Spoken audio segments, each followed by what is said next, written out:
You were in college and you were working for a media firm? Well, yeah, I mean, Major League Gaming was the first company that I had an internship for, so that I would kind of count. And then what happened? Nate Shot kind of hinted at this, but I want to hear the story from you. Where one day you like hopped in, right? You substituted for someone who wasn't there that day, and yeah. So I was I've always been to multi-camera production. I love kind of what you guys just experienced, right? You're going about your day. There's a great crew that gets everything set up, but I love that you can just sit down. We're good, and action, and we're ready to go. That's what I loved way more than taking film, because I was going to school for media and film. So other things that I like about film, sure, but it really grinds my gears, and a lot of film is kind of hurry up and wait. And it's like, all right, break down, set up, and come on in, do this 38 times. All right, break down, set up. That tilted me. So I got into multi-camera production, was going more down that track, and I had been an unpaid media intern at Major League Gaming, which is based on 34th and Park in New York City. And I was a video editing intern. I was cutting up highlights on the weekends with no air conditioning during like their major events, and I was like, man, I want to be there one day.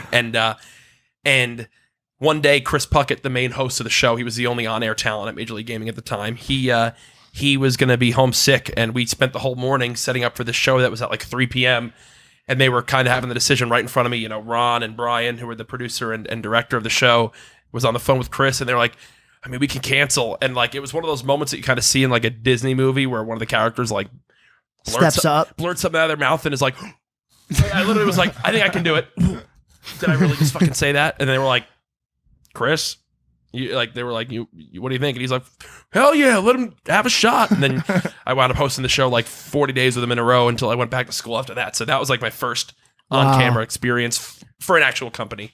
I did stuff back in high school too. That's so cool. I remember with the Fortnite, what are they called? Pro-Am, the Pro-Am tournament. I think it was the first time I saw you cast, and I was like, holy shit, this guy's really got something. Yeah, that one, the first Pro-Am I wound up playing in and got second, which was crazy. That was $500,000 for my charity, which was the Aneurysm and AVM Foundation. And then from then on out, the World Cup, everything like that. Yeah, I was like their number one casting partner alongside this great guy, Dr. Lupo, great friend of mine. Of course.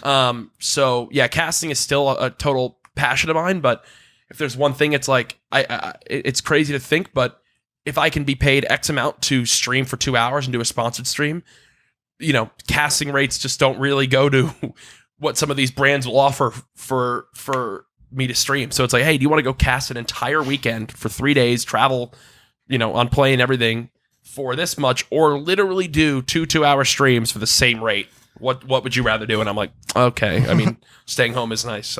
So bringing it back for you, like blurting out and change, was that the moment that kind of changed your life? Yeah, for sure. That's crazy to me because we always speak this out to people. Yeah. You can't let fear dictate your future. And you stepped up and changed your whole fucking life by just stepping up and just being like, I could do it, guys. Yeah. Because a lot of people will be paralyzed and they'll be like, no, I'll just sit here. Summarize succinctly, never, ever be afraid to hear no. Yeah. Never. Wow, that's crazy. Never. Like, who cares? Yeah.